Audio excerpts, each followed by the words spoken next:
I'm Kevin Weitzel with Outhouse. This is Tabitha with TW Creative.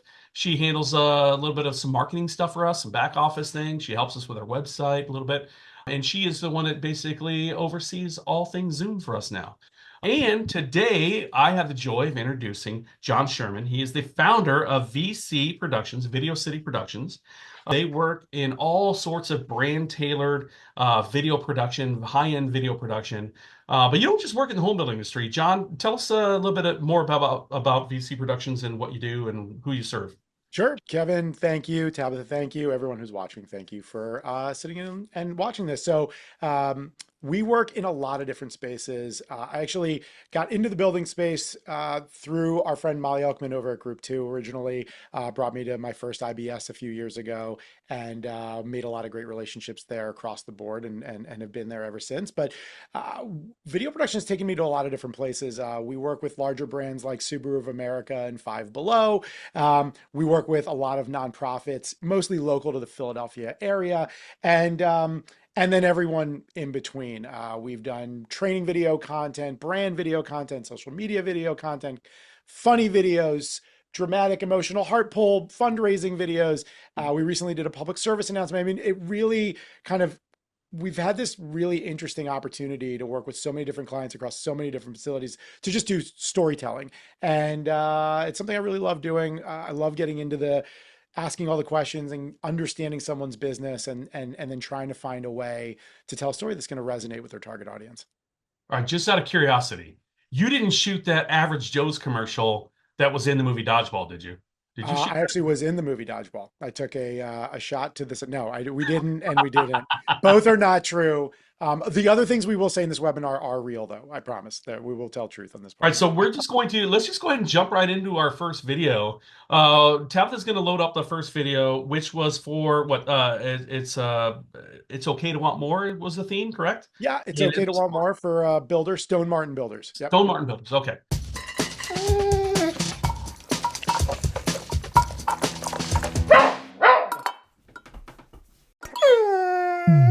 It's okay to want more.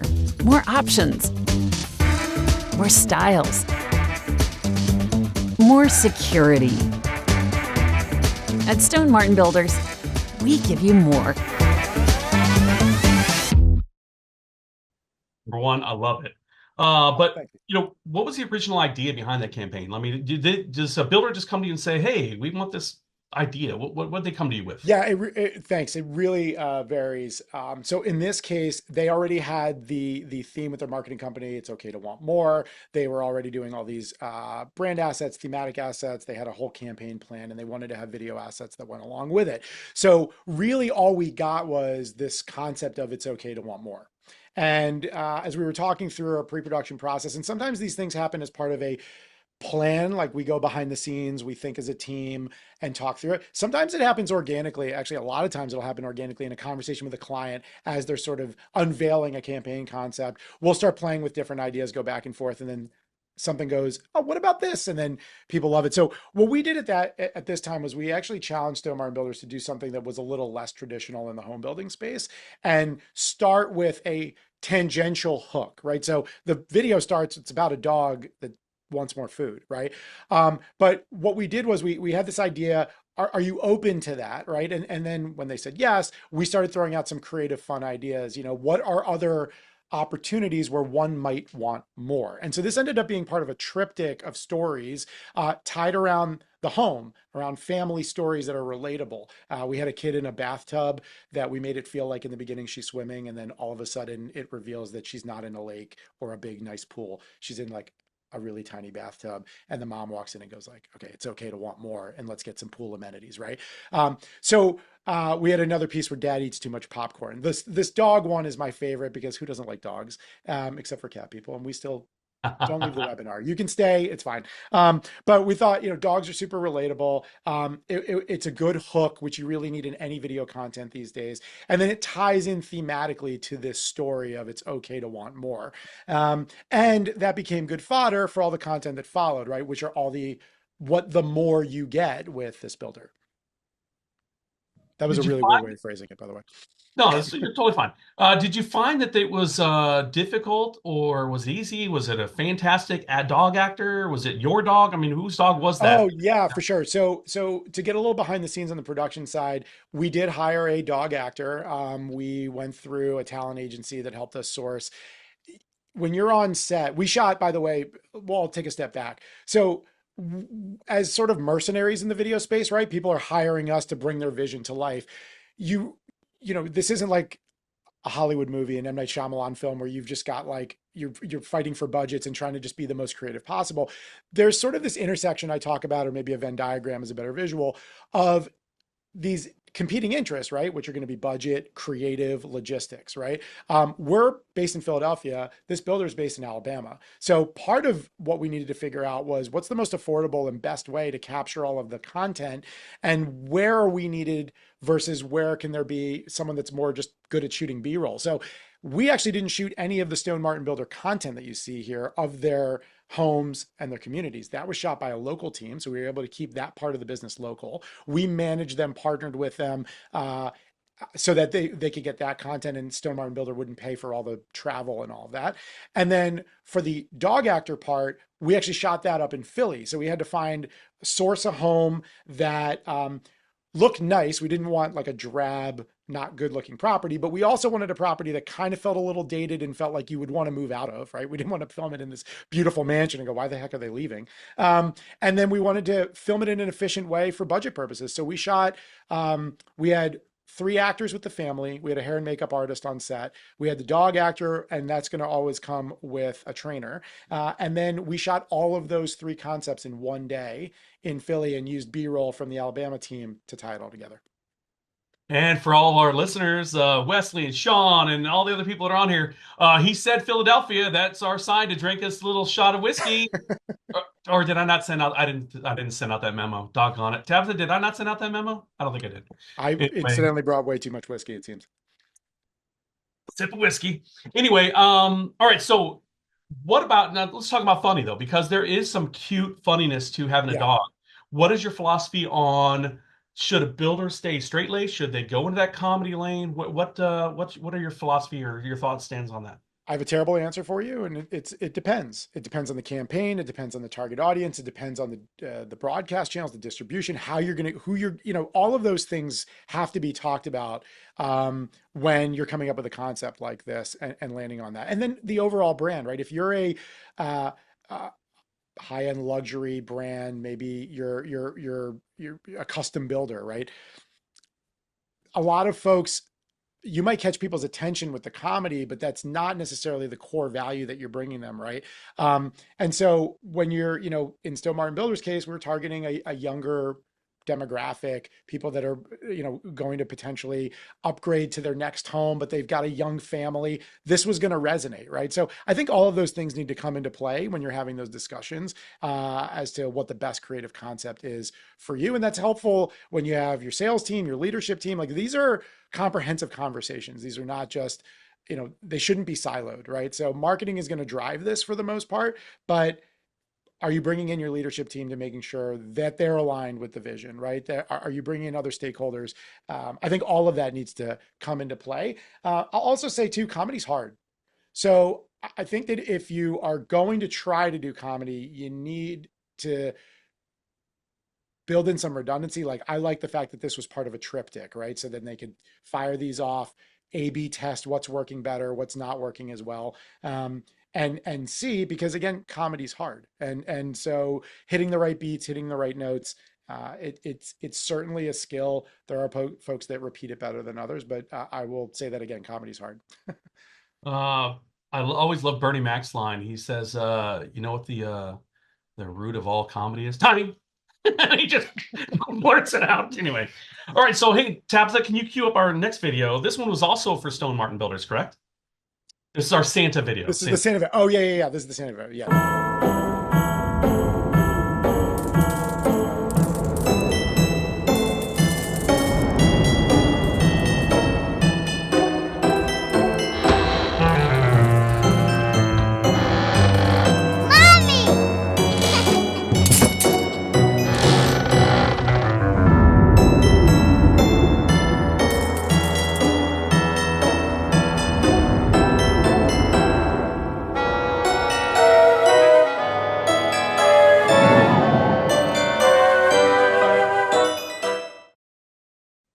Number one, I love it. I absolutely love it. Very reminiscent of the They Do Exist, the Eminem and Santa video where he's kind Yes, of sneaking yes. in. But I love the angle that you took there. So this one, it was definitely a different tone than the dog video, and this Yeah. is Team Builder. How did this concept come together as compared to the last one? So this was actually, I'm pretty sure we just had this idea and we pitched it to them. It just kind of it stemmed from the old versus new. I think we were in the fall time frame talking about holiday, right? Because that's when you need to be having these conversations, not like it's December 20th and you're like, wait, what are we going to post? Or what ad are we going to run? You really got to think about these things in advance. Um, and I think we just pitched it as an idea, kind of ad hoc in a meeting. Everybody loved it. It really plays up, right? Old homes versus new homes. It kind of is a subtle hit, and it's something that's evergreen, meaning you could run this every holiday season, and I think it still holds true, which I really love because one of the things that's tough in the video production space when you're on just our side, where you're creating the content and then delivering the package and going like, okay, let the baby bird fly from the nest and see where it goes, right? And how, where it goes is how you're going to distribute it, organically paid, et cetera, is really promising ROI, right? Everyone tries to pledge some return on investment, and it's hard to do because one, you don't know how it's going to perform. Two, you don't know if they're going to even put it in the right channels, right? We don't have control over that with our clients. What I like about this is that being evergreen, it's a video you can reuse over and over and over again. And I like doing that in our content where either A, we try to create a concept that's evergreen, or B, we try to create a concept that we can pull derivative content from, like short form videos, that you can continue to squeeze the juice on all of the work that was spent scripting, storyboarding, shooting, editing, and all that pre-production and production work. So I know I kind of pivoted there on the ROI thing, but No, you did pivot, and I'm actually glad you did because that for brings me up sure. to a question I was going to ask you a little later, but I'll ask you now. Cool. So when you have a video that you shoot, you put a lot of production into it, you have a lot of B-roll, you have everything else. What type of output should a builder expect from? So, is it just that one video and they're done, or do you supply them with B-roll stuff that they can use in social media, like little short clips or Yeah. anything, maybe even stills that they can pull out for print campaigns or whatever? Do you So supply I'm them? going to try to deliver this in the least boring way possible because there's a lot of different options. And this is really like I really don't like doing webinars where you just talk about globally what you do and then you don't Totally get really it. share Yeah. value, right? So I hope this is valuable. If it's not, it'll be over soon. But um, it's a great question. So when you go in and you film this content, first of all, from a contracting phase, you want to say upfront what the deliverables are going to be, obviously. And I always like to look at it as, yes, you're going to have a higher total price if I'm going to create more assets for you. But if we're done with all the pre-production and production, right, and now we're just in post-production, as you start to slice that budget into, instead of one video, 10 videos, 20 videos, whatever you can create from it, all of a sudden now the price per video starts to drop, right? Which means your price per view, your acquisition cost for a new lead is dropping. So I think finding a way to squeeze the juice on content is really, really important. And it's something that we build into our packages and our proposals when we work with clients. So yes, we do contract with builders, with other clients where we're just creating one piece of content. Like that was the goal of the project. We always try to find ways to stretch that, whether it's with short form video, additional content, repurpose cuts of the main video, right? You might have a 2-minute long video. Can we do for 30 seconds? Can we do some 15s? How do we repurpose the content? I will say a lot of that work should be done up front. A lot of people just think, when it's brand film content, oh, I'm just going to go in and I'll make a couple shorts from it, right?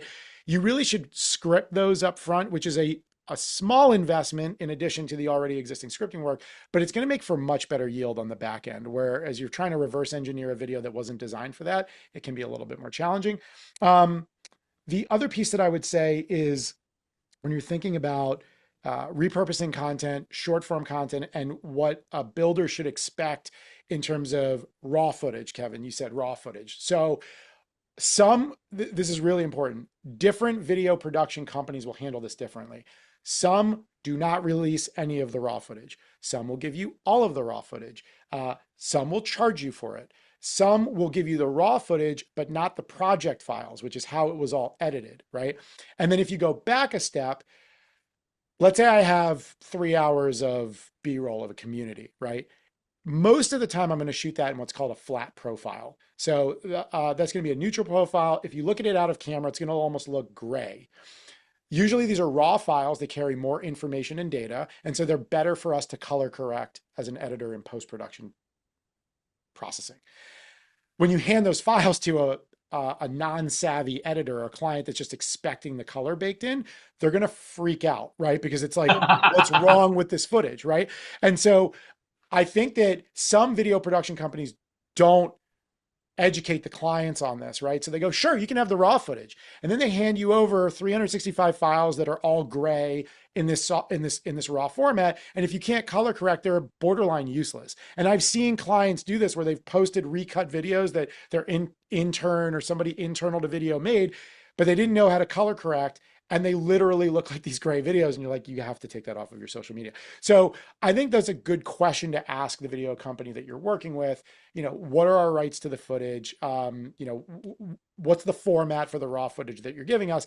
And by the way, there is time involved. So for an editor to go clip by clip and color correct all of that footage, right?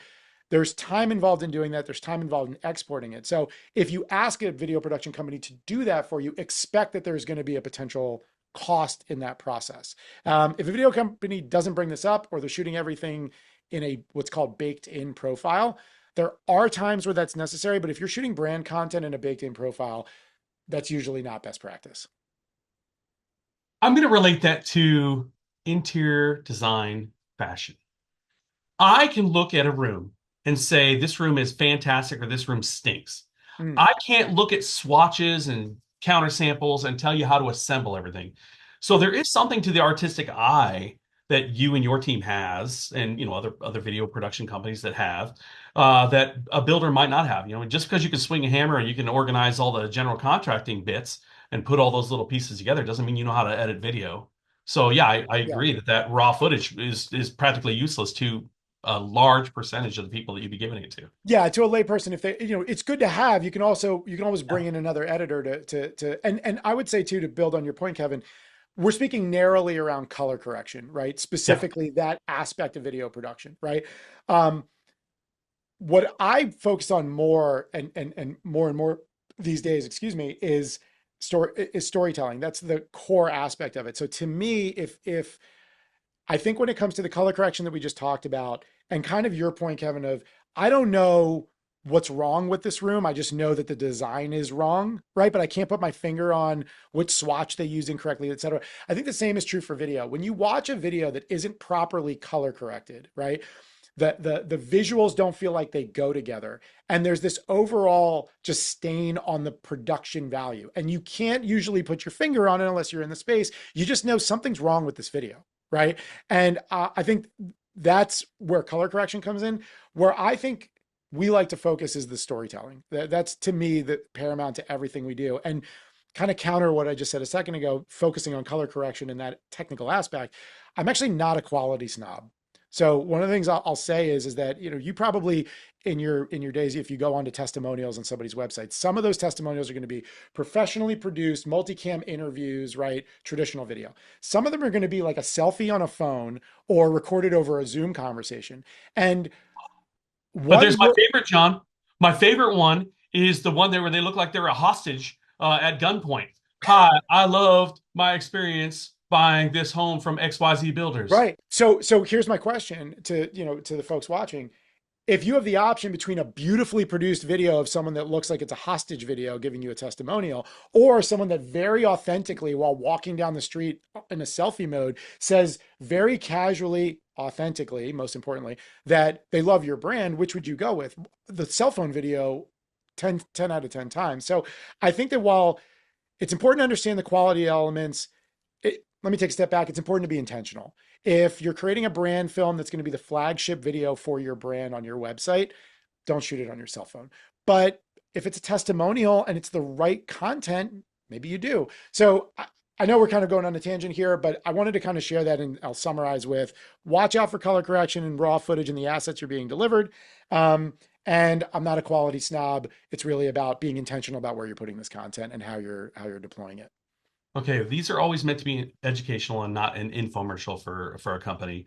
Yeah. But I want to give you a plug because I went into this industry. I've been in this industry for 10 years. I come out of the power sports and motorcycle and car industry and then bicycle before that. I used to have the opinion and thought that video production is very expensive, and it can be. However, it can also be very affordable. But let's take a different scenario.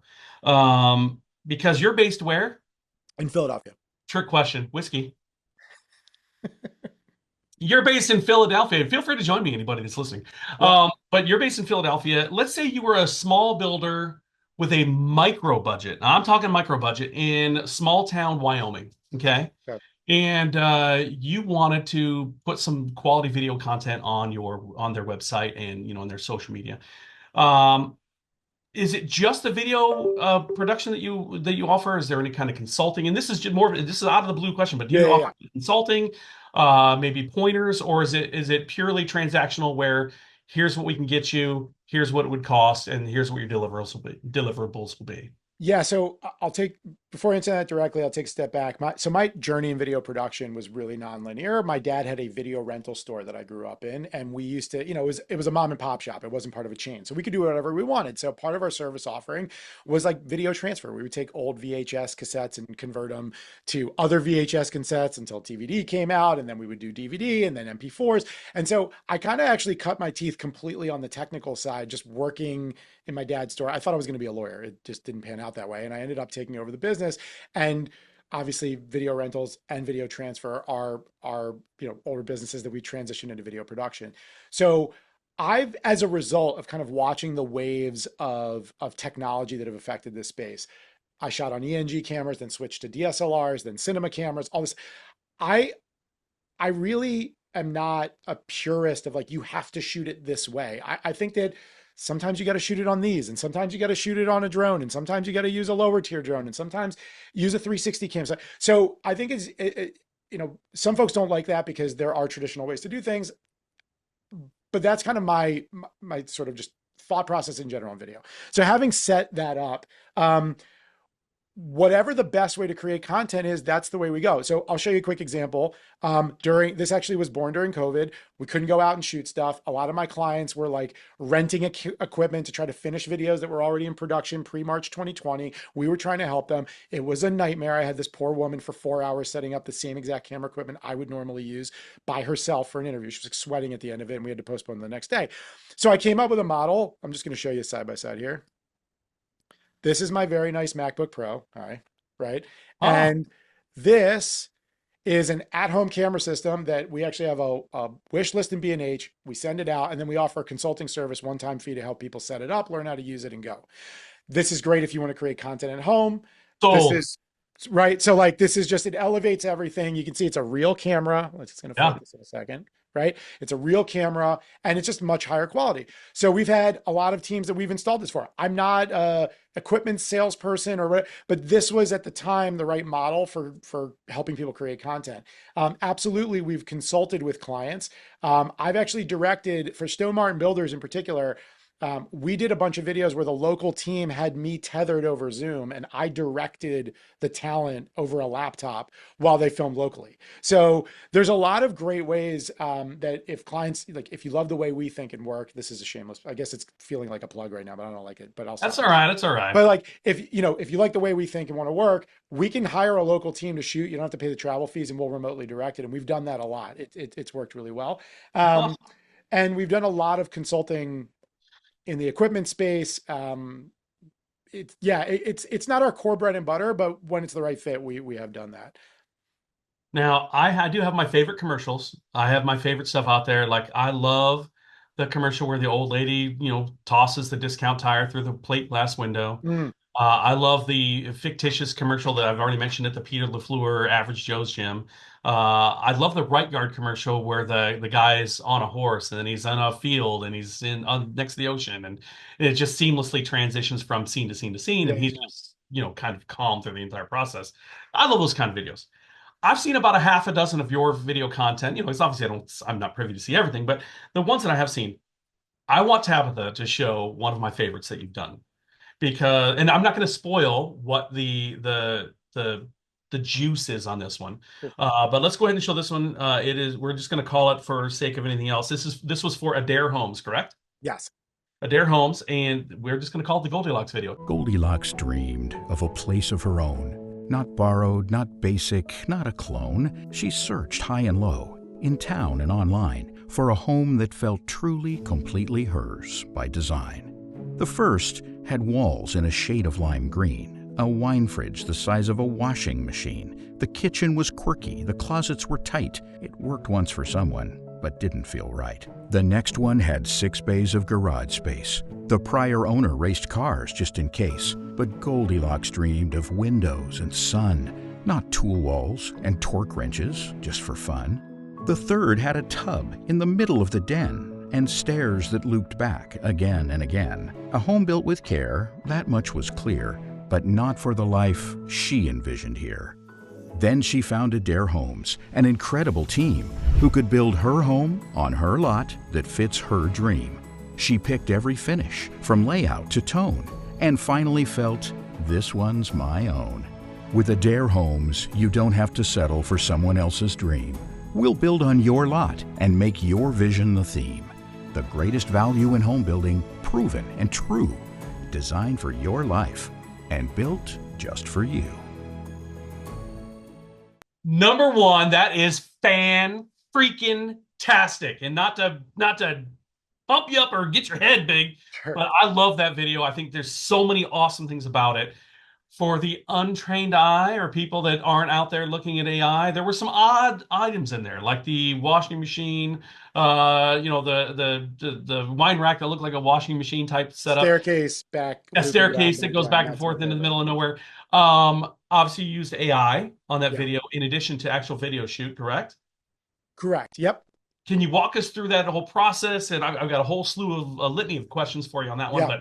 but I love this video. So could you walk us through just the creative behind that? Yeah. So again, back most importantly is storytelling and tying it back to the theme in the campaign. So Adair, we were in our meeting and they approached us with "Don't settle for someone else's dream home" as the new concept. So we started ideating immediately, and the not settling and the word dream. So dream kind of evoked the whole fantasy realm, right? Which brought us to Goldilocks, and not settling brought us to Goldilocks, right? Because that's the whole story of Goldilocks, is settling on the right porridge. So we thought this could be a really funny, creative way to approach this. This was a little while ago, and I would say that there have been a ton of improvements in AI, both in execution and also in workflow. And I would say mostly in workflow. But we then pitched them on, hey, we're not going to, again, logistics, budget, right? That so Venn diagram. We're not going to go out and ask your team to go put 2 bathtubs in a den and have staircases loop back and back. So to me, I think that there's a lot of folks, folks look at AI and they immediately draw back and they don't like it. Some folks are really interested and excited by the new technology and they'll try anything. And I think there's a space in the middle when it comes to storytelling and it comes back to authenticity, that why this made sense from our perspective was that it was an intentional fantasy story around Goldilocks, right? That we wanted we weren't trying to hide the fact, if you were discerning, we weren't trying to hide the fact that this was AI necessarily. We weren't intertwining it with Adair images. There was a very clear stoppage where the Goldilocks story ends and the Adair story begins, right? Where we get the right porridge, right? And all of this is intentional because I think that a couple things. One, we knew that there was a lot of excitement, and definitely on the algorithm side, for AI to see content coming out that way. Two, we felt like it was the right story for this builder and for this message. And three, we were able to, I think, in a meaningful way, integrate true visuals from Adair, right? And you can see that transition when it happens in the video. What's also cool about this is that we watched, I believe, the Arizona version. There was also a Pacific Northwest version where the homes are a little different because styles and approach to it. So we also created a piece that was modular for them, which lowered costs because it was very easy and more affordable to edit that second piece for their other market. So yeah, that was kind of the story of this. I'll say, as a behind the scenes, for one of the things I'm noticing is that a lot of leaders are just AI, figure it out. And they're charging their teams with figuring out these tools that are new and are not plug and play. Like, this video was not came from my brain, put it into, AI and spits out a video. There were weeks and weeks of ideation, generating assets, making sure they all fit and felt like they were part of the same ecosystem, um, readjusting the story. A lot goes into this. It's a lot harder than I think people perceive AI to be. So, from a cost perspective and a production time perspective and impact on your team, for leaders and folks that go, well, just make it an AI and it'll just be whatever they imagine the price of AI is. It's now, there's things you could do you couldn't do, but it's not necessarily that much faster and more efficient. Well, I noticed a couple things. The first thing I just want to point out that obviously any person that is in the home building industry kind of followed this flow. You had that AI segmentation was very well thought out and everything had a very nice flow to it. Then it went into the actual production site where they Right. actually, you could see the lawn was not established yet, the landscaping wasn't there, but it was a in progress construction home or nearing the end before they Yep. final phase. And then it went actually into photorealistic renderings for the area that it serves. I love that flow. The question that I have though is that let me back this up just a little bit more. Yep. When people, because I've said this before, I've said that renderings, the renderer artist, one day that job could technically go away. And it's rapidly approaching. It is to the point where you can put in your CAD files, you can put in your PDF of your CAD files, describe your materials, and prompt it properly, and it gets you out something close. I say it's good enough for on your lot right now because it gives you that high photorealistic quality, but it doesn't give you the exact materials or the exact build. Right. So production builders can't use it yet. But how masterful is somebody on your team at prompting to where Goldilocks didn't have 11 or 12 fingers, that, her walking looked relatively normal. It didn't look like robotic. Yeah. The materials all were congruent from scene to scene to scene. Um, did you have any learning curves on just Oh, totally. input And that yeah, came and across? I got to give compliment to our editor. Ryan worked on this one. We have Shay working on a lot of these. I mean, everyone on our team is touching AI in some way. Because, to your point, these things are changing and they're changing rapidly, right? But I think that um, to answer your point, it's a lot of credit burning and trying and trial and error. And sometimes you get to, I don't know if you've ever done this, Kevin, where played, maybe you're ideating something in a chat and you just find that the robot just breaks. It can't, and Us. you got to start over. And a Yeah. lot of that happens. And so what I think is the big value is knowing what done looks like or knowing what correct is. Right. So what I think is shifting right now is some of the not all, but some of the things can be done faster, more mechanized, easier with these tools. But the experts need to know what correct looks like. Like they need to know what the right story is. They need to know, and there's still all that time baking it in. So we had an editor that was working on this, and I will say there's a big distinction. What AI in this case really replaced is filming that part of the Goldilocks story. Like we didn't have to go on set and make a stage and do all these things that no builder would have ever spent the money to do. Um, but the editing portion, the stitching those scenes together, right? AI generates a scene. Goldilocks walks into a room. The editor has to make a choice when to cut from that, how long to keep it, how to write all these different, when should we tie in with the music? I haven't found AI to do that part really well. Where the editors really come in is taking just the pieces that AI is giving it and then stitching a real story together. So, I don't know if that helps answer the question. It does. In my eye, tends to tune out the lack of authenticity of AI videos because I see the AI, you see it. LinkedIn and Facebook is just riddled now with people that have just lazily just they toss out AI Right. content like garbage. And I think of it as garbage. Just so much of it is just absolute formulaic crap. But I think there is definitely something to have an eye and doing that because you can get 80% there. And for Right. that builder that does get 80% there, do they roll with it or do they toss the baby out with the bathwater and just start over with something that, is lower tech? Yeah. So I think that it's really interesting, right? Because there's this term going around AI slop. Not all AI is slop. And not but there's a lot of slop that's not AI, right? Like how many videos, if you're on TikTok or Instagram or any of these places that you've gone down that are literally duplicate photo. The ones that drive me crazy are the person laughing, reacting to someone else's video. It's like a bad car wreck and it's just my face laughing in the corner while the actual video is playing, right? So I Painful. think that there's it kind of goes back to what we talked about earlier, which is intentionality, the right place, right time, um, and authenticity. And I think that all of those need to intersect in balance for whatever piece of content you're creating. So for this video, this made sense. I don't think this felt like AI slop. I think this felt like a real story. I'm biased, obviously, right? I loved it. Um, whereas and it really told the story of the builder in an interesting, dynamic, and new way that hadn't that maybe I don't want to say hadn't been done yet, but hadn't been done in this way that I've seen. Okay, and I think that at the same token, going back to our conversation about authenticity and testimonials, right?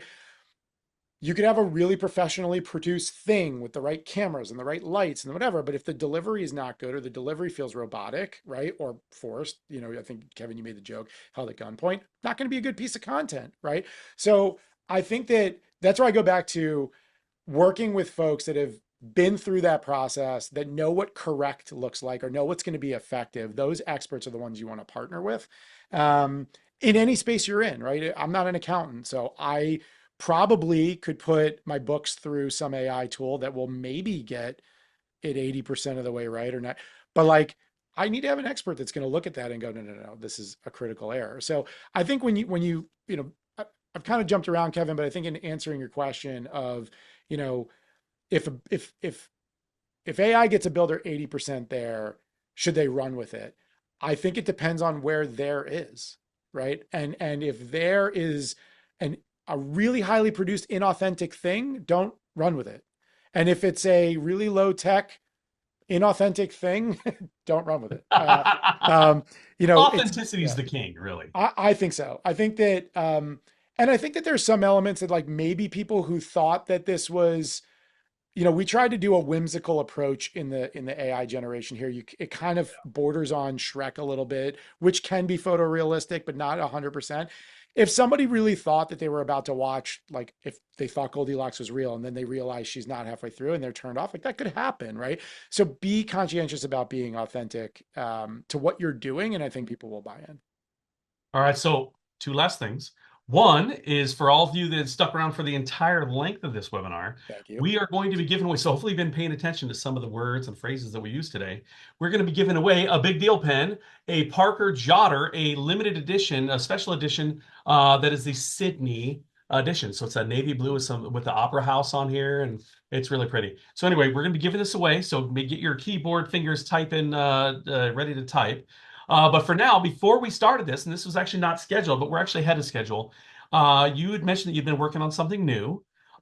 Something I could get you to queue up, or is it something does Tabitha already have it, or do you have it? I'll queue it up this time. Well, because we already kind of unveiled the AI thing. And I do want to share, probably 99% of the work that we do is not in AI. 90% of the work is traditional filming and editing. But this was another piece that I think goes back to using a tool in an intentional way to create good storytelling. And I think that we created this piece for an ITAD company that was looking to stand out and be different. So if you don't even know what ITAD is, it's IT. I don't even remember the full part of the acronym at this point, but it's essentially when you go through a cycle refresh at your company and they're getting rid of the old laptops and replacing them with new, your IT department might not know what to do with those laptops. So these guys are trying to stand out, look a little different. And we explored different options. We were going to do the traditional when we first spoke. Hey, welcome to my company. Here's the hard drive shredder. And we ultimately landed on this concept, which I'm really proud of, specifically because I think it's a better mastery of AI. It's the right tool for the right job, right? It was the right video for the right, for this moment. And the storytelling, I hope you agree, was really key here. Hey, Carl, your new laptop just came in.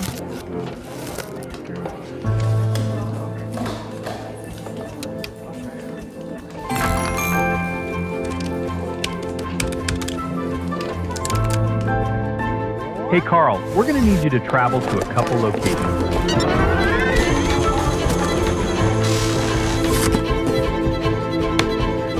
Happy birthday!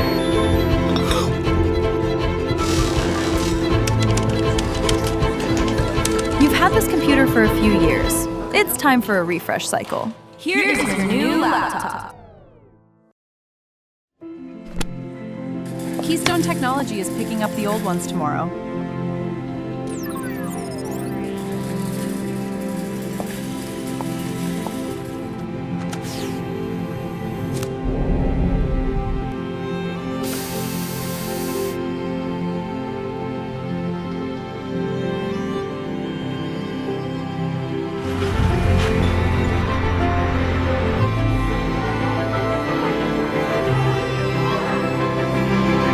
Class, now that we have these amazing laptops, let's start our research project.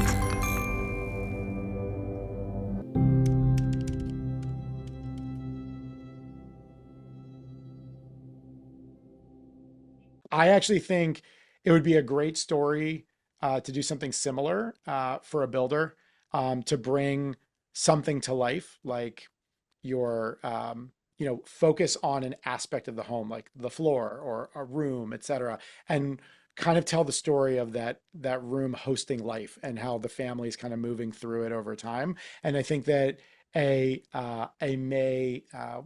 way lower cost way of doing something like that versus actors that have to come in and get different actors at different ages and stages, et cetera, would be to do something like this in like a Pixar style, et cetera, and then land on your home. Different stages. So you're saying my lifelong dream of being the before picture in a diet commercial is those are gone? John, could you do us our listeners a favor? Number one, let them know how they can get a hold of you. Number Sure. one. And number two, last little parting advice, especially for maybe budget constrained, smaller local builders. I have one of my favorite things. I'm very excited to share it. Videocityinc.com, named posthumously after the video rental store my dad started back in 1982. That's where VC Productions comes from. So videocityinc.com would be the best way to get a hold of us. You could also just email me directly, John with no H, so Jon at videocityinc.com. And any questions you have, if it's I love to talk strategy, video, all these things. So even if it's just, I don't need anything from you, John, I just have this quick question about this, like we usually have an answer. Speaking of answers or tips, so I always like to say this. So for folks that are out there shooting content on their own on a regular basis, this is one of my favorite tips that I say for video.